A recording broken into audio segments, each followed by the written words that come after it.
Thank you, Mike. Bismillah ar-Rahman ar-Rahim. Well, it is really my pleasure and honor to be here with you and share whatever I can about the importance of downstream industries in Saudi Arabia and the drive toward it. I have one small correction for the introduction of Mike. Although I wish really he is correct, it is a pity that Petrochemia is not subsidiary of TASNEE. It is still a subsidiary of SABIC. But that's something myself and Abdullah has to accept. We work together on that project. The start of the chemical and petrochemical industry in Saudi Arabia started in the early 80s. And although at that time it was a groundbreaking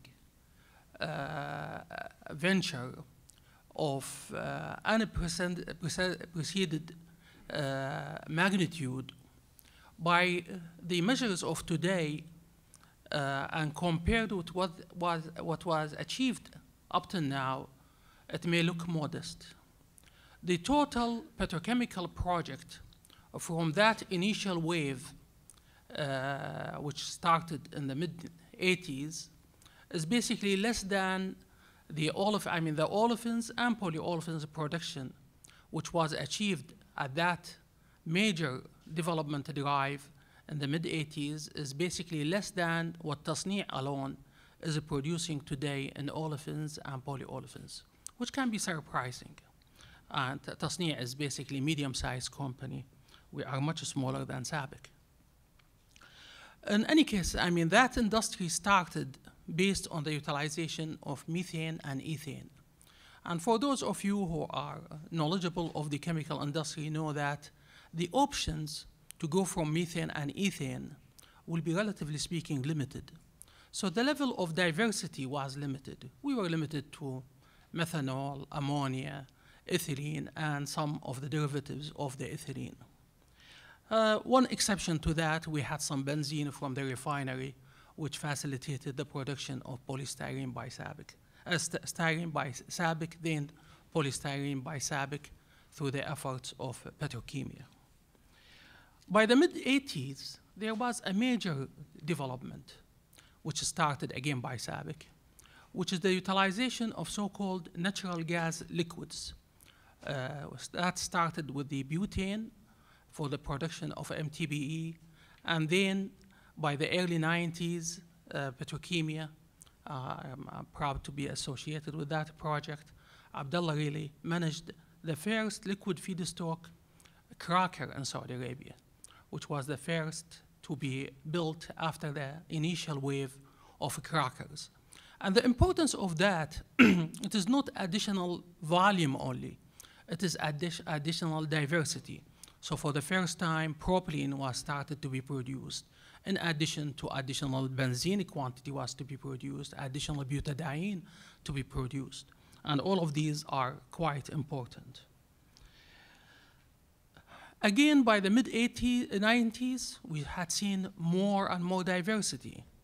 Saudi Chevron started with its production of aromatics based on natural gas liquids. Abu Rushd started again with production of downstream aromatics, again from natural gas liquids.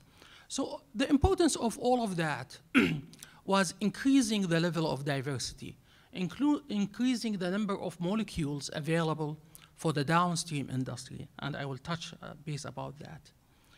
Then we had seen a further diversification by the beginning of this new century, where, for example, TASNEE had led the drive toward propane dehydrogenation with its enhancing the production of propylene in the kingdom, as well as we had seen many other things being advanced.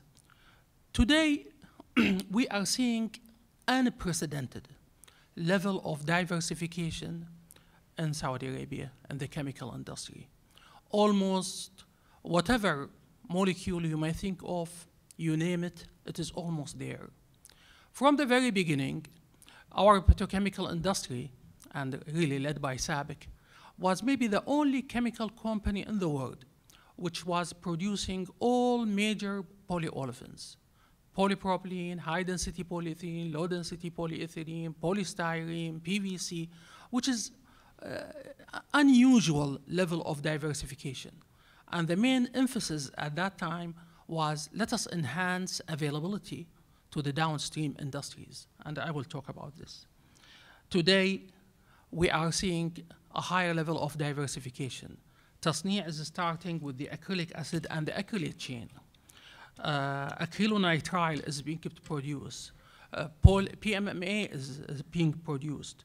SABIC, which became a world leader in the polycarbonate, is going also to enhance its position with the additional production of polycarbonate from its large complex in Saudi Arabia.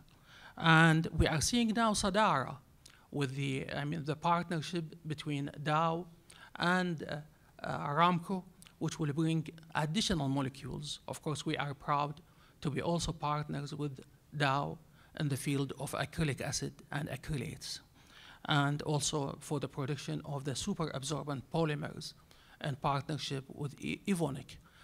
Now, all of these development are extremely important for the downstream industry. Why? Because really, many people think or underestimate the level of potential markets for downstream products. And let me tell you some true stories. I lived through them, and Abdullah also lived through them. When we established, for example, the PVC industry, at that time we were struggling with identifying meaningful demand in the local market to establish a plant of so-called world scale. The same story happened with the polystyrene, and the plant which was established was basically was a complex, including 3 plants for the polystyrene: high general purpose, high impact, and expandable. And we were struggling with the idea, how can we establish enough demand? Because we had seen that those products were basically regional products. We cannot export them for long distances in an economic way. However, what happened, and was a very pleasant surprise to all of us, that once those plants started, the local demand boomed to the extent that that plant, which was planned, for example, in the polystyrene complex, was planned initially to be of a total capacity of 70,000 tons, then expanded at the last minute before establishment of the plant to 100,000 tons. Then within a few years of startup, the plant was to be expanded again to 140,000 tons. Frankly speaking, I don't know, Abdullah should know, what is the production capacity of the polystyrene today. However, to the best of my knowledge, there is almost a shortage of polystyrene in our region because the local demand, the downstream industries, had grown in such a way, you may like to call it the snowballing phenomena. Once the resin is available, once the basic precursor is available, you will see substantial expansion of the downstream industries. And like what Mike mentioned about the elastomers availability, which will create basically many clusters around them. Also what Abdullah talked about the clusters program, and the importance of the first mover advantage. Really, this is something should not be underestimated by any of us. So really, there are many, many, many opportunities being opened in our region with the availability of all of these diversified molecules, beautiful molecules, and the demand in the local market is robust, and it can grow in a very substantial way in no time whenever people with knowledge, technology come and exploit and take advantage of the availability of these molecules. Thank you.